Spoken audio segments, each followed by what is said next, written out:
Thank you, Gil. And now to the next panel, Framing Israel, Framing Jews, Media Coverage of Israel and Antisemitism.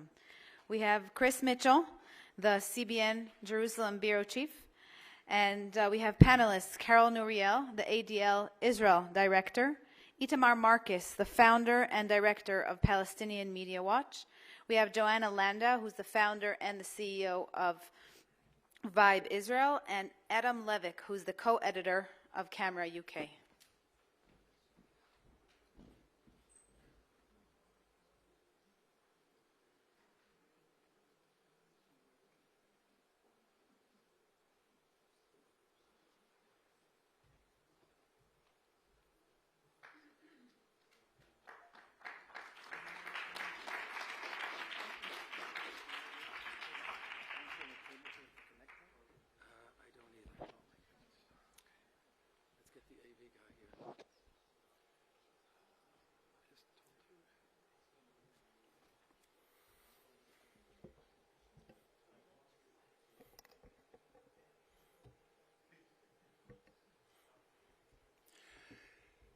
Well, Nitzan, with your permission, before we start the panel, I'd like to pray, if you don't mind. Well, Father, we want to thank you. First, I want to thank you for Nitzan and Hadassah and the GOP team and putting this together, for the excellent panels, for the presentation, for the field trips. And Lord, thank you for bringing each and every one of us from here in Jerusalem, Israel, or around the world. And Lord, I just pray that you would bless this summit with information and understanding so that we can better report on what's happening here in Israel to people around the world, from Africa to Asia to the United States. And Lord, that we would be those watchmen and watchwomen on the wall, as it says in Isaiah 62, that give you no rest till you make Jerusalem a praise in all the earth. So we pray your blessing upon this panel as well, the rest of the summit, and all that's gone before, in Jesus' name. Amen. Well, I just have a couple of introductory remarks. We do want to make sure that Itamar has some sort of presentation. Is that possible at all? We'll see if it's possible. But I just want to start by a few comments. So welcome to the afternoon panel, Framing Israel, Framing Jews, Media Coverage of Israel and Anti-Semitism. An older battle than even the danger of a nuclear Iran is the ancient scourge of anti-Semitism, the hatred of the Jews. The late Holocaust survivor and Nobel laureate Elie Wiesel said, "Once I thought that anti-Semitism had ended. Today it is clear to me that it will probably never end." In our day and around the world, we see an alarming rise of anti-Semitism where Jews are afraid of being Jews, of wearing a kippah on the streets of Paris, or on college campus in the U.S., where anti-Semitic tropes go mainstream, and social media spreads this poison globally and instantly. The battle against anti-Semitism is not like a military campaign against Iran's nuclear program, but a battle for truth, a fight of perception, as the CEO of I-24 so well expressed last evening, and a fight for hearts and minds of what Israel really is like and who the Jewish people really are. And to address this vital issue, we have four experts, actually three right now. I think one didn't make it so far. As Hadassah said, we have Itamar Marcus, the founder and director of the Palestinian Media Watch, Joanna Landau, the founder and CEO of Vibe Israel, and Adam Levick, co-editor of Camera UK. So before we get, what I'd like to do as we start, if each one can take like 2 minutes, introduce yourself, and tell us what your organization does. So Adam, we'll start with you. Okay, my name is Adam Levick. I'm co-editor of Camera UK. Camera is an organization that just celebrated its 40th anniversary. We started in 1982. And our mission then, as it is today, is to promote accurate reporting about Israel in the international media. We operate in 4 languages: English, Spanish, Arabic, and Hebrew. So we keep track of most of the international media outlets. We also have a large campus department. We promote accurate reporting about Israel in the campus media, and also empower pro-Israel and Jewish students with the rhetorical tools and intellectual tools to fight back against what's an increasingly toxic environment on Western campuses.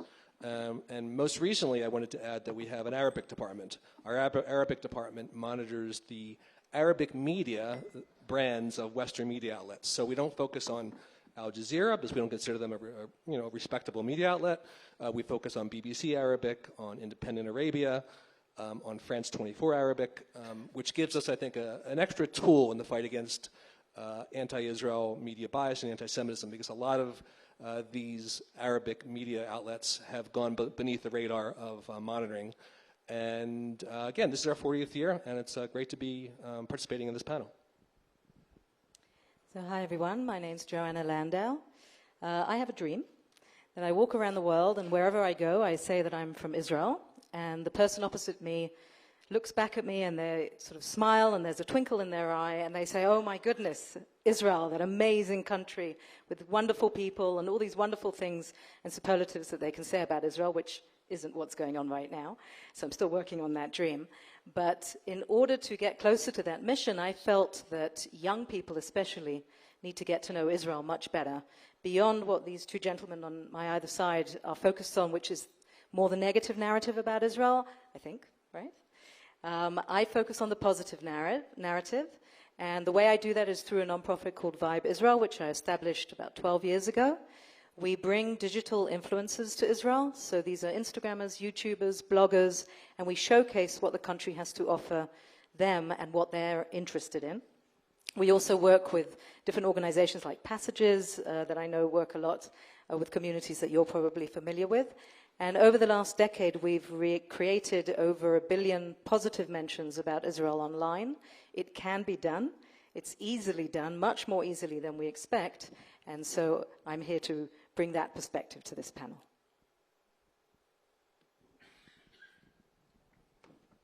Thank you. Thank you. I'm director of Palestinian Media Watch. What our organization does is we have a staff of 10 Arabic language experts. We go through everything that's happening in the Palestinian Authority world on a daily basis. And we bring the findings to the international community. We reach usually every year between 20, sometimes 30 different parliaments. And so much of what the world knows about the Palestinian Authority that is critical of the Palestinian Authority, whether it's salaries to terrorists, encouraging children to be martyrs, the whole culture of death, all of this material originates with Palestinian Media Watch. Now, this morning, what I was planning to do was, this morning we are releasing, Palestinian Media Watch is releasing our new report called Teaching Terror to Tots, and there are copies outside on the table, and everybody should really take one. And there was originally going to be a presentation, although the cable for the presentation is missing, so I'm going to describe to you and run through the little presentation. A little bit different than their introductions. I'll give you a 3-minute introduction into the report, and then we'll be able to continue with the Q&A. Teaching Terror to Tots. This is a study of a Fatah educational children's magazine for ages 6 to 15, very young children and young teens. And we've gone back 8 years and studied every magazine that Fatah has produced during this period. And what you don't find there is any recognition of Israel. You don't find a mention of a peace process. You don't find any mention of any possible life with Israel as a neighbor. What you do find is that Israel has no right to exist. Justice will only be achieved when Palestine replaces Israel. The replacement will have to be through violence, and this replacement is inevitable. Now, just let me briefly give you a couple of quotes, because at PMW, we don't tell you what we believe. We tell you what the Palestinians believe. We want you to hear what they say in their own words. So, for example, why doesn't Israel have a right to exist? Because the Palestinians have existed. Here's one quote. They were raising bees in Palestine for 10,000 years. For 5,000 years, the Palestinian residents settled in. So Palestinians are now claimed to be a 5,000, 10,000-year-old people. What about Israel? Here's a quote. Israelis are, quote, foreigners who came from all ends of the earth, foreigners who did not know Palestine, did not live in it, neither them nor their fathers or their grandfathers. So that's the first principle. Israelis don't have a history, have no right to exist. The Palestinians do. Second principle, therefore, we must achieve, or the world must achieve justice. And what does justice look like? Quote, Israel's creation was an injustice that was afflicted on our people. Its people therefore has absolute right to take back its right in full and return to its homeland. Absolute right to take back its rights in full. The rights in full is defined as Palestine replacing Israel. And how will this be done? The right to wage armed conflict, to take back its stolen homeland. The word right appears throughout this magazine. It's all about rights. And when the Palestinians say international community and at the UN, all we want is the rights. This is what they are telling the children their rights are. The rights to every bit of Israel and the rights to use violence to achieve this. The final message, which I mentioned, is that it's inevitable. And I'll just give you one quote. There is no invader who invaded this land and did not leave it defeated in the end. That's what will happen to the Zionist invaders. This appears again throughout the 8 years. We are categorized as a foreign invader, like the Romans, the Greeks, the Hittites, the Pharaohs. They include all of them as foreign invaders of their Palestine, and we are listed amongst those invaders who will therefore disappear. This is the Fatah PA vision. Now, why is this so critical? So much of what's happening in Israel today, so much of the terror is because of a vision that Palestinian youth have of justice that they are seeking. They really, really believe that they have a right to kill Israelis, to have terror against Israelis. They believe it. They're told it all the time. And this report summarizes that it's not just what sometimes people call incitement. This is a real, systematic, thought-out ideology of the Palestinian Authority and of Fatah. And if we want to understand why we don't have peace and why we won't have peace in the next generation, you have to look at this book, this report, Teaching Terror to Tots, that we've done on the Fatah education. Thank you. I first met Itamar back, I think, before I moved here, back when you were part of the Y negotiations. And you also wrote a really book called Deception, Betraying the Peace Process, which really gives quite an in-depth understanding, in addition to teaching terror to tots, why the peace process has not worked. Adam, to you first.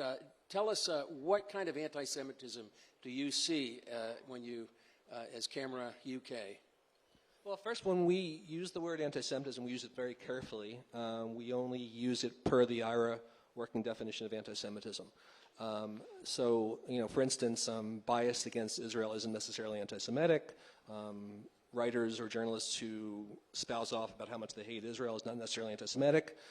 Anti-Semitism is, as defined by IRA, manifests itself in many ways within the mainstream media, particularly within the UK, which is my domain, within The Guardian.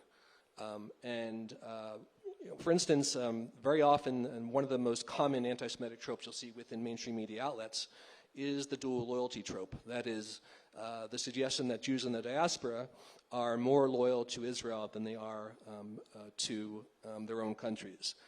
You also see, and this is probably just right up there, the argument that Jews are too powerful. You see this with Kanye West, for instance, but you don't have to go to Loving Hitler to see how common it is for mainstream media outlets to suggest that there's something wrong with the fact that Jews are successful. And intuiting from the fact that they're successful that therefore they have too much influence over Western politics. It is, sometimes they refer to it as the Jewish lobby, sometimes they're much more explicit, but the trope about Jewish power is an extremely, extremely dangerous trope that's used within the media. And also, occasionally we've even seen within media outlets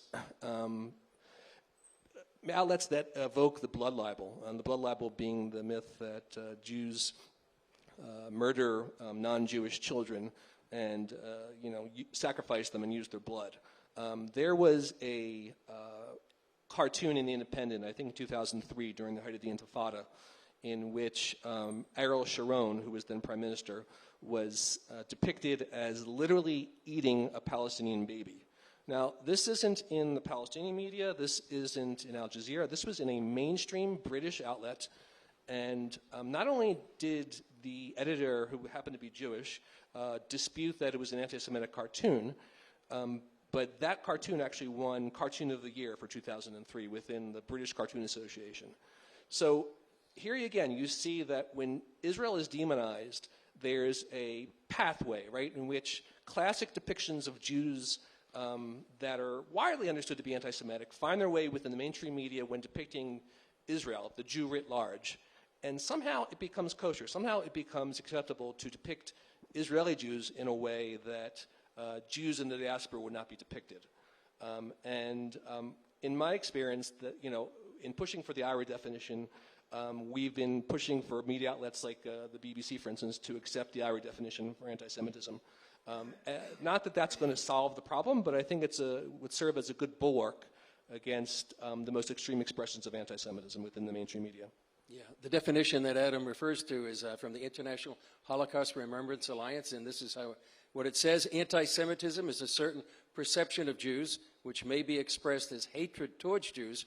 Rhetorical and physical manifestations of anti-Semitism are directed toward Jewish or non-Jewish individuals and or their property, toward Jewish communities, institutions, and religious facilities.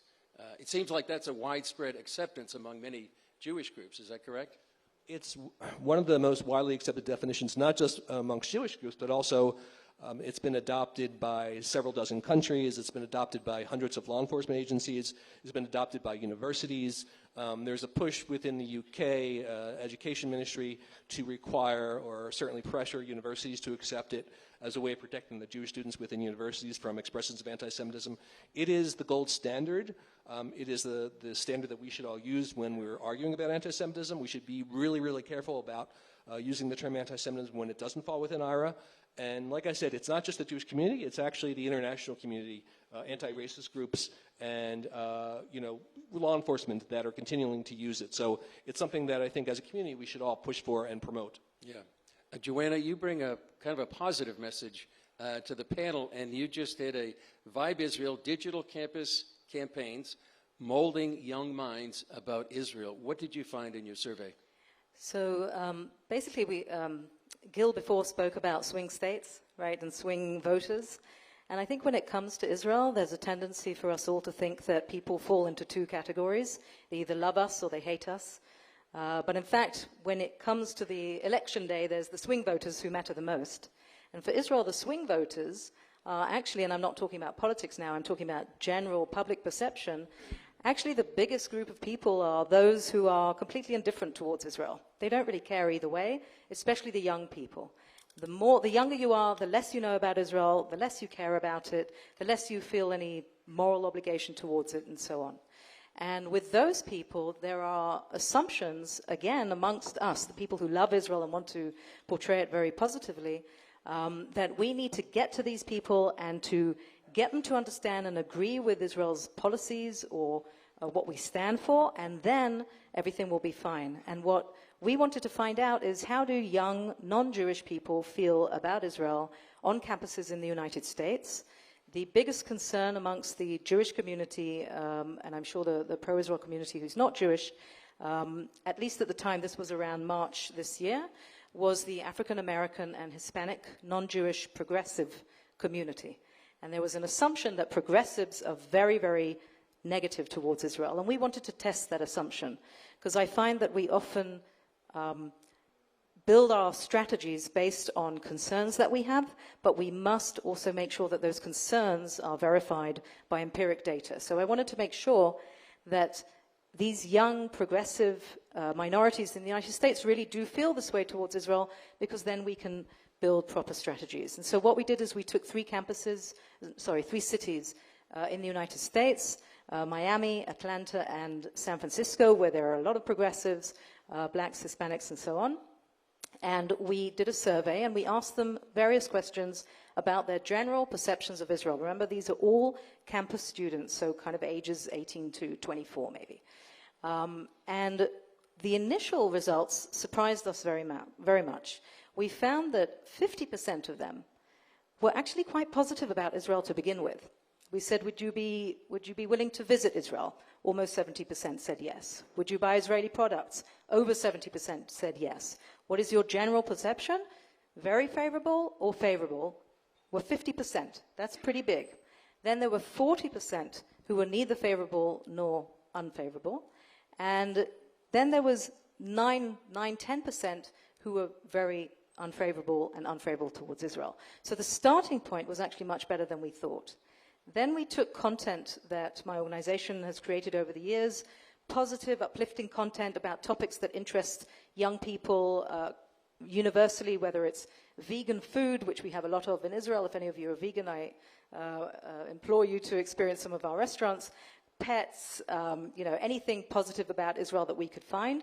We put it into 30-second videos, and we targeted young people of these demographics. That was for 3 weeks, and then we did the survey again. And the question that we asked when we did the survey again is, do you recall seeing an ad that we had put in front of these people? And a third of them did recall it, which is a very high recall rate. And what we found was that in 3 weeks, which is very little time, and a very small investment of $10,000 per location with paid promotion, basically we shifted the 50% who were favorable towards Israel to 74%. 20%, that 20% that we were missing in the beginning, was actually taken from the indifferent lot that went down to 20%. And the 9% who were against Israel went down to about 6%. So what we found was that when you bring positive, relevant, attractive content about Israel, that is not necessarily about what these people owe us and what they need to do and what's going on in Israel, just put it in their minds that Israel is a country that's very similar to what they want to experience and very relevant to their lives. It was very easy to shift their perception. And that's what I'm here to say, because we, the people who love Israel, there's a saying in Hebrew, Al tiyeh chacham, al tiyeh tzodek, tiyeh chacham. Don't be smart, don't be right, be smart. Okay, it's a very well-known saying. And basically, we are all right. Okay, we're all right. Everything's not okay about how people treat Israel and the Israeli people and the Jewish people overall. But if we want to be smart about it, there may be other ways of changing this very dangerous trend, which is really moving into anti-Semitism, which is very, very worrying. So we need to maybe open our minds to different ways of approaching it. So, Joanna, based on your surveys and the results, what would you recommend to the Israeli government? So there's a statistic that from Facebook in 2019 that people every day, young people every day, when they're scrolling through their social media feeds, they scroll the height of the Statue of Liberty. That's how much time they're spending on their social media feeds. And that was 2019. So by now it would be the Burj Khalifa, okay, after COVID. And my recommendation is, if when young people are scrolling through their social media feeds, they're not seeing anything positive, attractive, and relevant about Israel that makes them stop and pay attention, then we are going to continue to see this downward spiral. So my recommendation, and this is what we do, and we would recommend it to the Israeli government, is to invest much more heavily in targeting young people, getting content out there, digital content on social media. We don't have to have everybody come to Israel, even though that's the best way to change perceptions. It can easily be done on social. It's just a question of money, unfortunately, or fortunately. The money is there. It's the mindset that needs to change. This is a little bit good news, bad news. Itamar, you've been doing this for maybe a quarter of a century or more. And tell us about what seems to be black and white. Two questions. First of all, it's very clear what they do, and it's very obvious what they do on their social media, in their public statements. Why doesn't the media generally pick up on this and tell us what you see as Palestinian anti-Semitism? Okay, why doesn't the media pick up? That's, of course, the fantastic challenge. What we at Palestinian Media Watch do, because a lot of the media is very hesitant to go beyond the accepted politically correct narrative, what we do at Palestinian Media Watch is we go directly to the governments, to the parliaments, and as I mentioned before, it's a constant travel, constant meeting, Foreign Affairs Committee here, Foreign Affairs Committee there, and let the governments see directly by themselves. Now, we need the media. The media very often will demand of a government to take action on material that Palestinian Media Watch has exposed. So we really have to get more into the media. Why do they hesitate? Again, I really believe that there is a politically correct narrative. Journalists who might come from a foreign country and all of a sudden present the Israeli side might find that they may need a new job. There is a certain position, a certain political correctness, a certain wokeness today that's out there that includes anti-Israel sentiment, and a journalist who wants to go against that, I think, is going out on a limb. So that's a challenge that we have to get beyond. Now, I want to talk a moment, you asked about Palestinian anti-Semitism, and I'll start with a story. Back in the days of the Obama administration, the Obama government established for the first time a special representative to deal with anti-Semitism.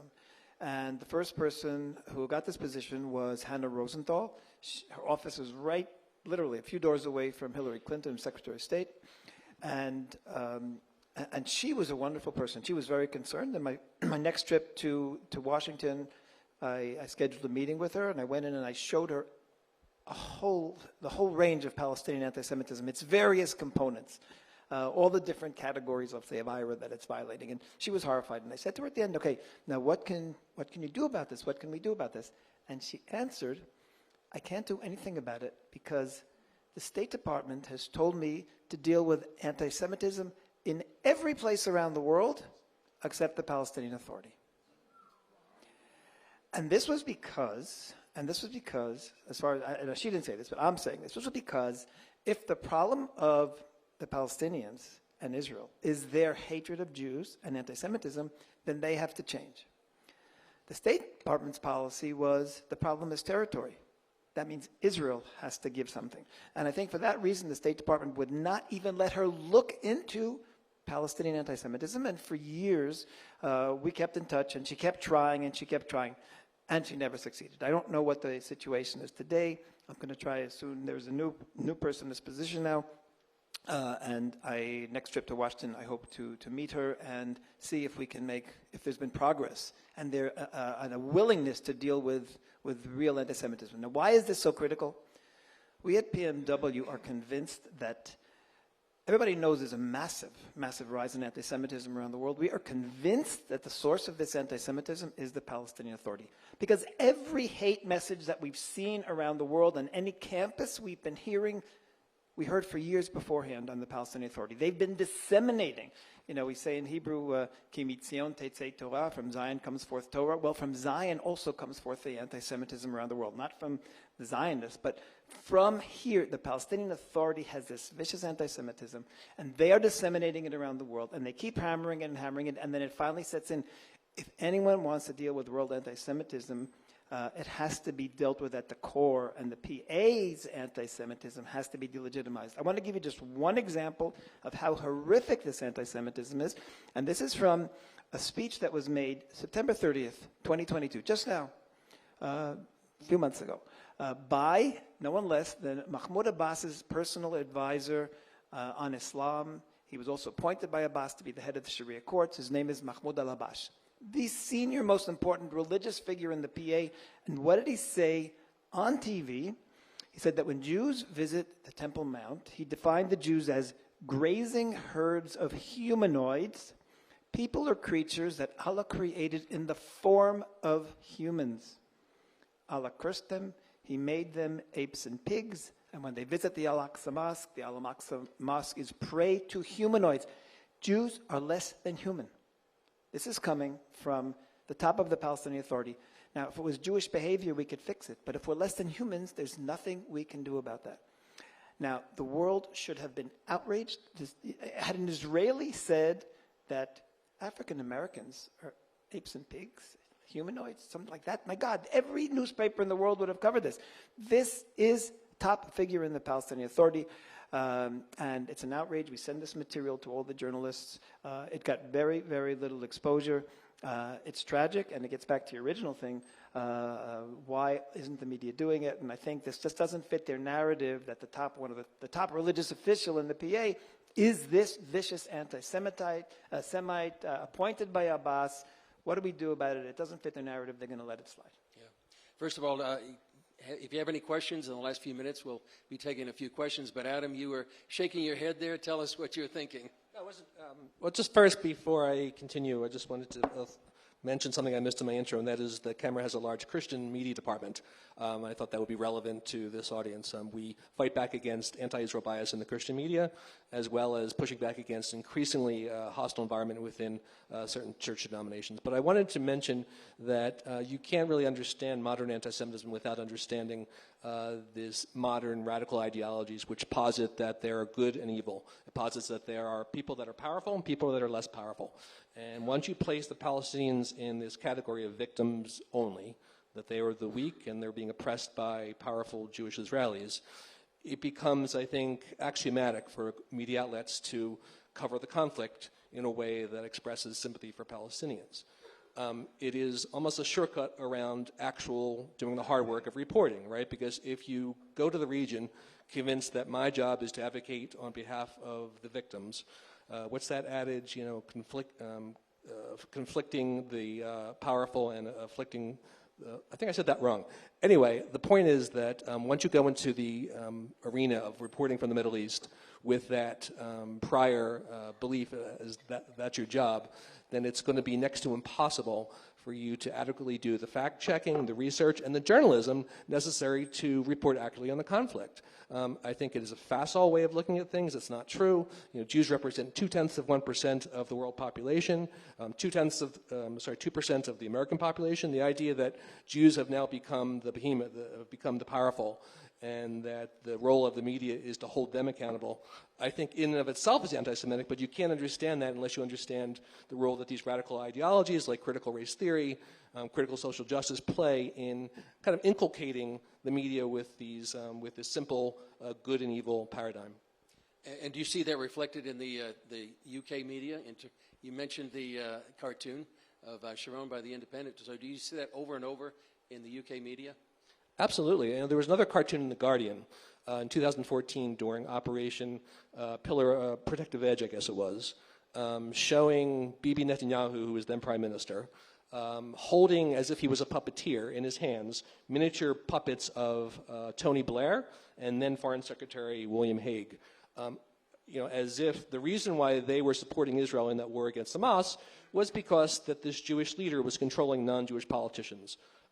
Again, it goes into the Jew as the powerful, Jew as, it's turning Jewish success around, right? It's making it something that Jews are supposed to be feeling ashamed of, and thereby evoking classic anti-Semitic tropes about Jewish power. So you can't understand media coverage of Israel unless you understand that Jews and Israel is seen as the powerful and that Palestinians are seen as the weak, and that colors almost everything. Joanna, you seem to have a real handle on how to present a positive message and get good results. How would you advise, reporters, media, to maybe change the perception of what Israel is really like and the Jewish people?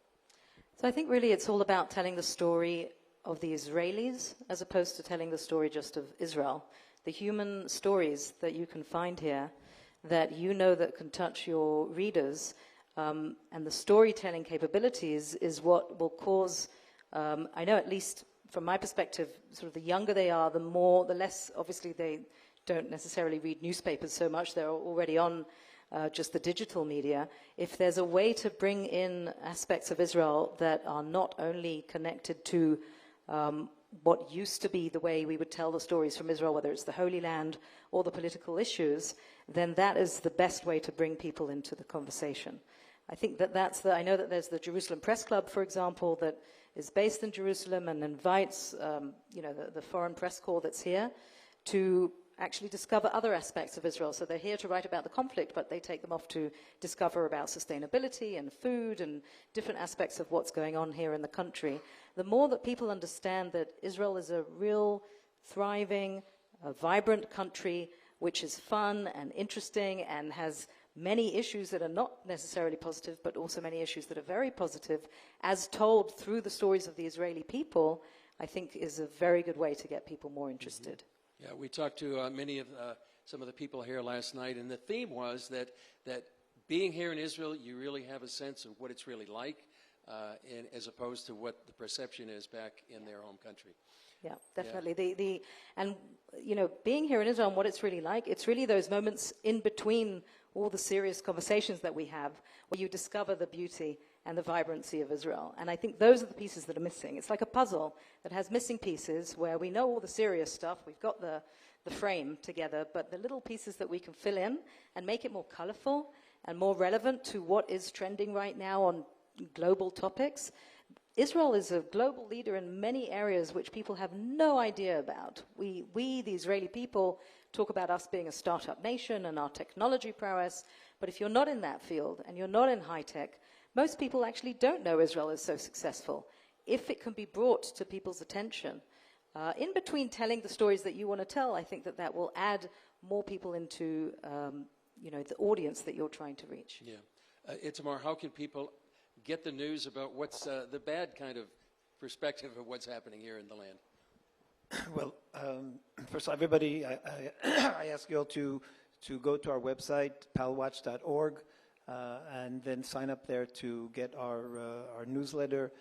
You'll get this information, and then what I ask you to do, and we have groups around the world that do this, is create media groups where you will send this to journalists. As we can't reach every journalist, but you can reach your own journalists. You can say, listen, I read your column every day, and you missed this completely. I'd like to meet with you and show you some material. There are media groups in different countries that actually do this. They go and they meet with the journalists, sit them down, show them our videos. What we do is we make available our entire presentation, not just this presentation on WAD, but our entire presentation, one that I've recently been given. I recently, 2 weeks ago, gave it in German Parliament, before that in Norwegian Parliament. The entire presentation we make available to anyone who wants, the students around the world.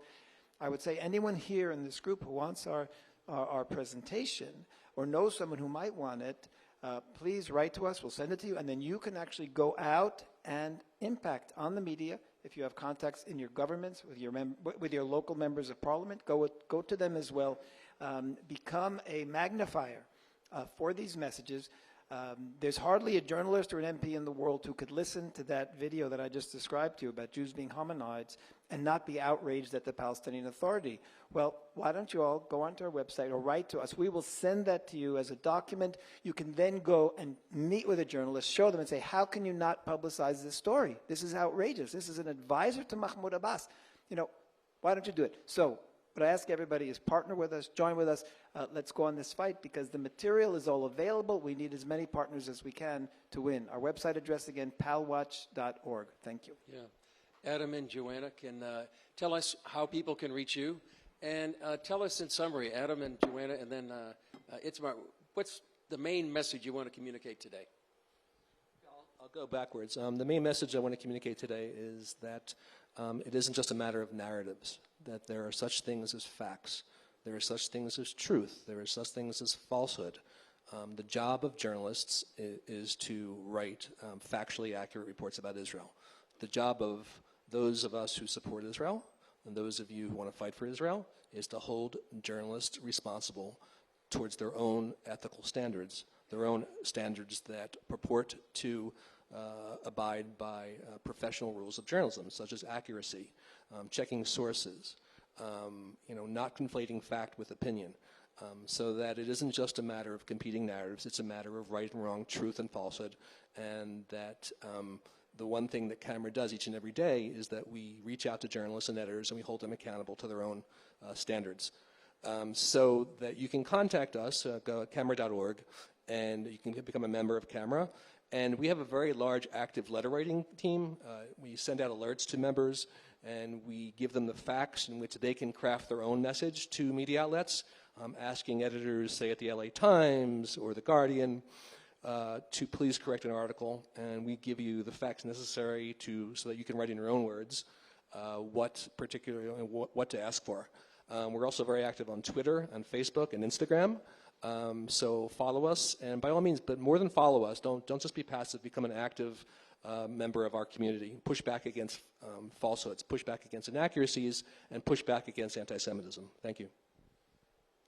So what my main message here today, I think, is sometimes you look at positive content and you think it's nice, but let's deal with the issues, the serious issues first. And the reason why I do what I do is that I personally, as a mother of children that I'm raising here in Israel, and our donors from abroad are very worried, actually not for now, but for the future. And what they're concerned about is the future of Jewish peoplehood, because the next generation of Jews is losing their connection with Israel. And the same is happening in the Christian community. Next generation, young Christians are losing their connection. They're being pulled into another conversation about human rights and so on, relating to Israel, and that's all they can see and all they're taking in. And that is a real concern, not just for the Jews amongst us, but for the Christian community as well. And if you want to make sure that your next generation stays connected to Israel for all the right reasons, you've got to give them the reasons why. And so for media, if you're looking for content that is relevant for young people, very kind of happy, kind of peppy kind of stuff, you can go to our website. It's vibeisrael.com. And on our website, there's a blue button called Israel Toolbox. You click on there, and there's images, links to articles that have been written about Israel from the positive and inspiring sort of perspective.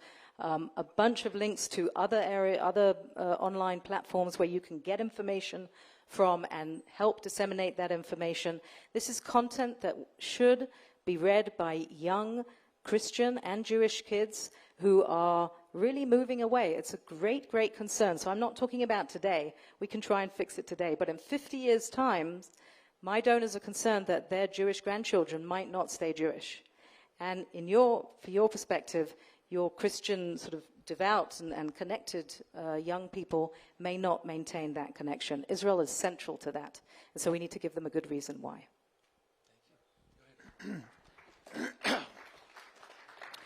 First of all, I have to say that Joanna's inspiring. And I agree with every word that she's saying, not 100%, but 1,000%. The beauty of Israel and the wonderful sides of Israel, I wish I was working on that every day. It's fantastic, and it has to get out there. With that, I will also say that if we go on a campus or if we go to governments and we say, did you know that Israel created the cherry tomato? We created the camera that you're helping when you have a colonoscopy. Did you know we did all the... And they'll say, yeah, but why are you killing Palestinians? In other words, it can't stand by itself. We have to also come to them and say all of this negativity that you're getting about Israel, it's all false. We've been doing a lot of reporting lately on this issue of dead Palestinian children. There have been, this year has almost a record number of dead Palestinian children. We just produced a report 2 weeks ago. The title of the report was, and it's a video report, you should all get it on our website. The report is titled, Why is the Palestinian Authority Killing Its Own Children? Why and how is the Palestinian... And the conclusion of the report is that they find that they can get the UN to condemn us, an international community to condemn us, when their own children are killed. So they convince their children to be martyrs. The children go out to be martyrs. And then when they're killed, they come to the international community and say, look, we have dead children, Israel's killing them. We've created a new hashtag just a couple of days ago, which we're releasing we released yesterday, which is called Save Palestinian Children from Their Leaders. And we think that everybody should use that hashtag. That's the message. So I said, again, people will love Israel because of the material that Joanna is presenting, but we also can't have them, we have to stop them from hating Israel because of false beliefs, and that's the role that PMW is playing in the world. And like I said, all of you join us and help us win that fight. Thank you. It's complimentary. Yeah. I think we may have time for one or two questions. Yeah. Okay. My name is Harun Ibrahim. I'm the director for the Antisemitism channel, that's a Christian Arabic channel. At the same time, I'm the chairman. Can't hear you. Mike.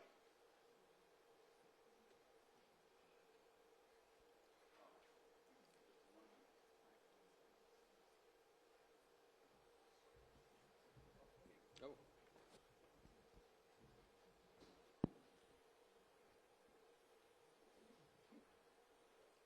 Thank you. My name is Harun Ibrahim. I'm from here. I'm Jerusalemite from Abu Ghosh. I'm the director of the Al Hayat channel, the Christian Arabic channel, 24/7. At the same time, I'm the chairman of the board of Communio Messianica, that is a Muslim background believers in the Messiah around the world. And we're condemning anti-Semitism and Holocaust denial. That's ridiculous. And we would love to hear, just like your opinion of how can your organizations help the Arab people who really love Israel and want to be there and help. And we really want to do a lot of things to help in that, because the Arabic world is really forgotten in this issue. Well, I just want to reiterate that we have I just wanted to reiterate, to directly answer your question, that we have an active Arabic department. So we have an Arabic website where we publish articles about anti-Israel and anti-Semitic content in the Arabic media. We have a Twitter, we tweet in Arabic, and we have a Facebook post in Arabic. So we are extremely active in the Arabic language. And we have Arabic researchers that look at Arabic media 24/7. Yes, the only thing is that you are tagged as an Israeli. So the Arab media that so-called look not Israeli, but then help Israel, that's what I'm talking about. I comment on this as well. Tagged as an Israeli. So Yeah, Harun's point is that it's coming from an Israeli label, I guess. I have a response. Go ahead. Yes, I agree with you completely that that is a problem. There are, I wouldn't say a lot, there are a number of Palestinians who've been working with Palestinian Media Watch for a number of years. These are people who I've met in various circumstances, in meeting groups between Israelis and Palestinians. Some of them became very active. One of them has met with me a number of times with foreign members of parliaments who visited Israel, and then he will soon be traveling with me to foreign parliaments. These are Palestinians, one of them who grew up in, and still actually lives in a refugee camp. And when he met Israelis for the first time, he was sure Israelis were going to kill him, because that's what he had been taught about Israelis. Eventually, he had his wow moment, and he realized his whole life had been a lie. All his beliefs were lies. And he became very active working for peace with Israel, and that's why he works with Palestinian Media Watch. There were others like him, and those Palestinians are now working with us, but they're creating a website which is almost finished. It's not quite finished yet. It's going to have that same name as the hashtag I mentioned, Save Palestinian Children from Their Leaders, Save Our Children from the Leaders. It's going to have testimonies of Palestinians and eventually have leaders around the world. It will have a lot of evidence from PMW. That is a lot of videos where we show how the Palestinian children are being brainwashed to kill themselves. And then the Arabs, Palestinians, are going to respond with their videos that the children have to be saved from this. We have a Bill of Rights for Palestinian children that they wrote. It's going to be very powerful and very important, and it's going to be Palestinians and eventually Arabs, an Arab and Palestinian-run website to expose the tragedy of the Palestinian child that's brought upon by the Palestinian leadership. So it's something that we're working on now. It's not quite final yet, but I hope shortly it will be online, and then this can be a platform. By the way, every Palestinian who speaks there, we hide their face, and we actually change their voice as well. We don't want to endanger anyone's lives. And all they do is talk about how the Palestinian Authority is really poisoning their children, and the world has to protect Palestinian children from their own leaders. Yeah. David Parsons? Yeah. David Parsons with the Christian Embassy. This is sort of a follow-up to my Arab Christian brother, that as we get closer to the Christmas season, there always seems to be this media spotlight on the Palestinian community, particularly Bethlehem, and it always seems to get exploited that there's a unique brand of anti-Semitism around Christmas emanating from the Palestinian arena. Itamar, maybe you have some materials you can let us know about that so we can be prepared for it if our other guests here have. I don't know if Camera has a special section on this. I think Itamar does. He's collected specific things around anti-Semitism, anti-Israelism connected with the Christmas season. I'll just give you a couple of examples that repeat almost every year. Is that Israel, there are cartoons every year of Israel killing Santa. There are cartoons every year, well, I wouldn't say every year, but often, cartoons or statements that Israel killed the Palestinian Jesus. Jesus is presented as a Palestinian. He's also presented as a Muslim. He's also presented as the first martyr, the first Palestinian martyr. So all of this, it's not only hateful anti-Semitism, but it's also it's hateful of Christianity to say that Jesus is a martyr, a shahid, which means, the way they define it, that means he's in paradise with 72 virgins. That's how they define the shahid. So it's insulting to everyone. And we'd be very happy to give you a collection of this material that you can be ready. So be in touch with me right I after. think it's a tragedy that the spotlight is on the Palestinians and somehow they use it to just trash Israel. That's the tragedy of it. I think we have one more question, Hadassah. Thank you very much. My name is Reverend Dennis Ndombe, Israel Allies Foundation, Director of Africa. I feel that there's a need and a necessity to do a campaign on the truth against the disinformation, misinformation, and malinformation towards Israel. And essentially, the militarization of global attitudes towards Israel. Misinformation and disinformation has been, of course, the thing that kills, because you're mobilizing the world against a society and legitimizing that they shouldn't exist because they are not for the good of the nation. So there's need for a concerted effort. We're struggling with the Africa Union environment because, of course, there has been a lot of, a doctrine legitimizing, trying to legitimize Israel as an apartheid state. But one of the things you really may not find is a repository that you can draw the truth to contest that position. You almost have to come here and try to dig and try to dig. So there's need for a concerted effort to ensure that the truth is actively available from a campaign perspective to delegitimize a lot of these mobilization of attitudes towards Israel.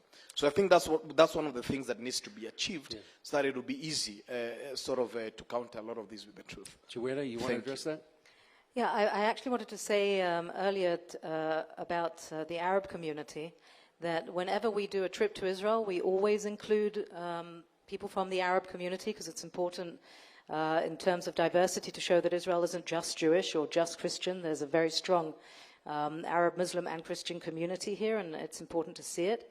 The content that we create and generate actually doesn't appear on our website. So this is for you, the journalist from Al Hayat, I think it's. This is for you, yeah. So the content does you said because we're called Vibe Israel, so that's a problem for you. Yeah, but the people that we bring, the influencers that we bring, sometimes have millions of followers, 500,000 followers. The posts that they post are on their platforms, not ours. So if you follow us at Vibe Israel, everything that they post, we post from their trip here. And then if you can promote it from their website, not us. You don't need to link it to us. You can link it to them, telling stories about the Arab community in Israel, the Christian Arab community in Israel. We always include something about that. So that can help, I hope, your effort. And in terms of a campaign to talk about, or create basically a repository of information, there's a joke about Jews that you put 2 Jews in the room and you get 3 opinions. There are about 4,000 organizations that are doing this work. Everybody has some form of a repository, but nobody is collating everything. And I agree with you wholeheartedly. I think that's the role of our government. And I think that that's one of the things that they need to do. A campaign is fine. It just needs to be targeted. One of the things that it's important for me, very important to say, is that I would not go to somebody who feels very strongly about the Israeli-Palestinian conflict and talk to them about cherry tomatoes. Okay, that's not a conversation that I can have with them. Just like if someone's really interested in fashion, talking to them about the conflict in Israel is going to be a dud. So when you do any kind of campaign, you need to make sure that it's targeted to people who are interested in the content of the campaign. Not everyone is interested in everybody's delegitimizing Israel campaign. So we need to be careful about who we bring it to, because sometimes we're the ones who are creating awareness of the negative things that are being said about us. Sometimes it's us that's pouring the fuel on the BDS fire. We need to be careful about that as well. Yeah. I know we're out of time, but I want to end with a statement by Robert Stearns, Bishop Robert Stearns, who addressed us last night and had the eloquent conversation whereby David Rosen, and he put this out a few days ago. It says, to our Jewish friends, which just shows how sobering and how dangerous this subject is. We cannot imagine what it is like for you, a generation after the Shoah, the Holocaust, to be witnessing the rise of blatant lies, fabrications, and irrational and insane anti-Semitism that we are all seeing and hearing on an almost daily basis. We want you to know this: never again is not just a slogan for us. It is a commitment, and we will live up with our very lives and breath. Wherever a Jew stands, there we stand. Millions and millions and millions of us, and I believe many representing here today. Your people shall be our people, your God shall be our God. We want you to know this: we will not be silent. We will raise our voices in every aspect of the public discourse in defense of the truth. An attack on the Jewish people is an attack on all peoples, all minorities. Justice and righteousness demand that we raise our voices, and raise them we shall. We want you to know this: you are not alone. Millions and millions of us stand with profound respect and appreciation for the epic story of the Jewish people and your countless contributions to humanity throughout history in our modern day. And I thought that's a fitting conclusion to our conversation. And I wanted to thank Adam and Joanna and Itamar for a great conversation. And we'll all be available to any questions after this. And I believe we're having a coffee break. Thank you. Thank you. We will have now a 10-minute coffee break outside. You have some refreshments and coffee outside, and we'll be back here at 4:15. Let's try not later than that for the next part of our schedule.